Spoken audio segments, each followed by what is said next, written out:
let's try something different today. How about a slightly longer, less comedic, and more serious story? I'll do my best to deliver a compelling narrative with lots of atmosphere and suspense, building up tension throughout the journey towards the Lost Island and the encounter with its treasure. Okay, the storm hit without warning.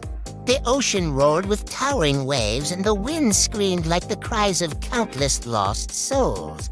Captain Alex gripped the ancient map tightly, his knuckles white as lightning split the sky, illuminating the small, struggling ship. This map, handed down through generations, was said to lead to the Lost Island, a place shrouded in fog and legend where a treasure of unimaginable value lay hidden, cursed to destroy anyone greedy enough to claim it. Emma, the youngest member of the crew, shivered as she clutched the railing, her voice trembling. "Captain, maybe we should turn back," but Alex's eyes were fixed on the horizon where a jagged silhouette emerged through the mist. "No, we've come too far. The island is real, and tonight we claim its treasure," he declared, a mix of excitement and obsession in his voice. As they approached, the storm suddenly calmed, leaving an eerie silence over the sea. The Lost Island rose from the mist like a jagged monument, its cliffs black and sharp, trees twisted unnaturally, and the dense fog pressing down like a living thing. As the crew set foot on the shore, an unnatural chill gripped them. Every step forward felt like crossing an invisible threshold into another world. Shadows moved independently of any light, and the jungle whispered secrets in a language no one understood. The air was heavy, thick with anticipation and a sense of impending doom. Alex led the charge, his eyes gleaming with determination. The map promised untold riches, and he would not be denied. His crew, seasoned sailors and hardened adventurers, followed close behind, their faces grim and alert. They hacked their way through the thick underbrush, pushing aside vines as thick as pythons and leaping over gnarled roots that jutted from the forest floor. The air grew heavier, the silence more oppressive, and a fine layer of dust covered everything, giving the impression of a place untouched for centuries. Hours passed, turning into a day, yet the jungle offered no respite.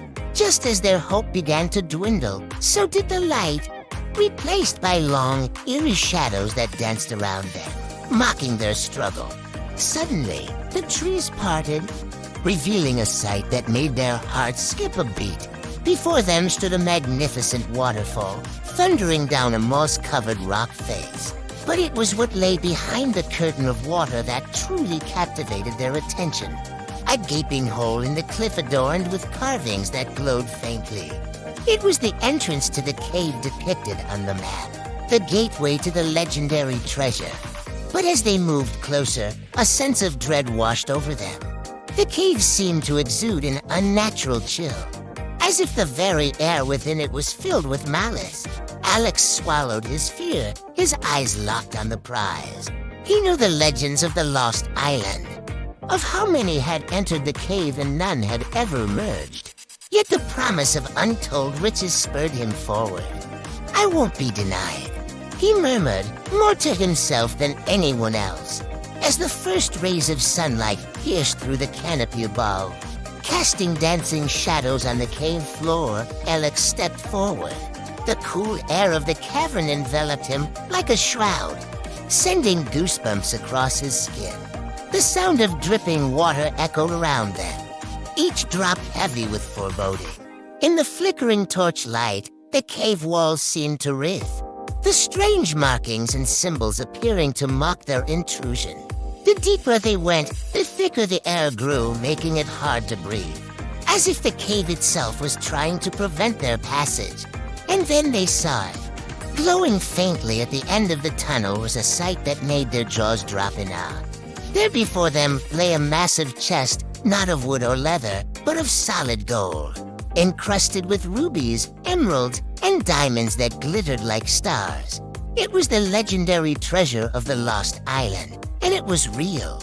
For a moment, They could only stare in disbelief as the treasure seemed to pulse with an otherworldly light, beckoning them closer. Alex, unable to resist the allure of the treasure, took a step forward. And in that instant, the ground trembled beneath their feet. The walls rumbled and groaned as if in pain. With a speed that belied their size, the stone doors that marked the entrance began to slam shut. Panic surged through the group as they realized they were trapped. Inside, the air crackled with energy as the walls shimmered and distorted. The treasure, once so alluring, now seemed sinister, its beauty a cruel deception.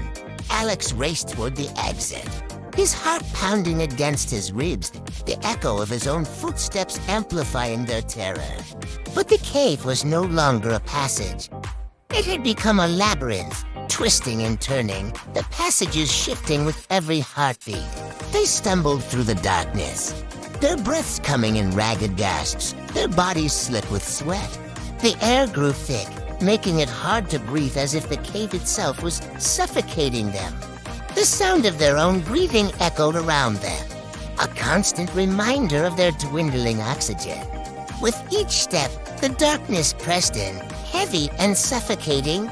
The walls seemed to close in, pressing against their shoulders, squeezing the breath out of their lungs. The silence was deafening, broken only by the thud of their own hearts. And then they heard it, a low growl that reverberated through the cave.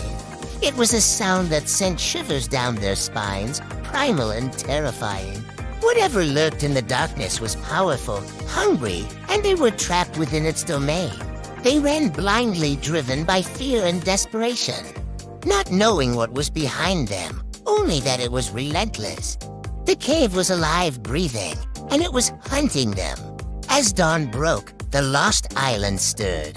The sky turned from inky black to a deep indigo, then to a pale gray. Still they ran, their bodies aching, their lungs burning. Suddenly, the ground gave way beneath their feet.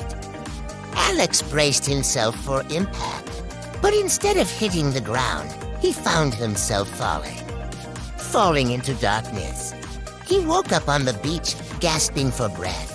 The sun was high in the sky, and the lost island was nowhere in sight.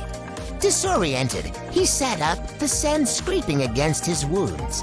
The cave, the treasure, the chase, it all felt like a fever dream. Had it really happened? Or was he still trapped within the island's grasp? He looked around frantically, searching for his crew for any sign of the island's presence. But there was nothing. Only the endless expanse of the ocean met his gaze. Alone and shaken, Alex stumbled to his feet, the weight of his experience crashing over him. He had survived, but at what cost? The encounter with the lost island had left its mark, not just on his body, but on his soul. The treasure might have been left behind, but its curse lingered. Alex realized that some things are better left undisturbed. Some treasures are not worth the price. Now, the Lost Island is a place of legend, existing somewhere between myth and reality, shrouded in mist and mystery. It is said to appear only to those who seek it, offering untold riches to those brave or foolish enough to venture within. The treasure may be gone, but the island remains, waiting, watching, ready to claim its next victim. And so the tale of the Lost Island serves as a warning to those who dare dream of untold riches. Greed can lead to ruin, and some treasures are best left buried. Thank you for listening to my story. If you enjoyed it, please show your support. Until next time, remember, sometimes the greatest treasures are the ones we never find.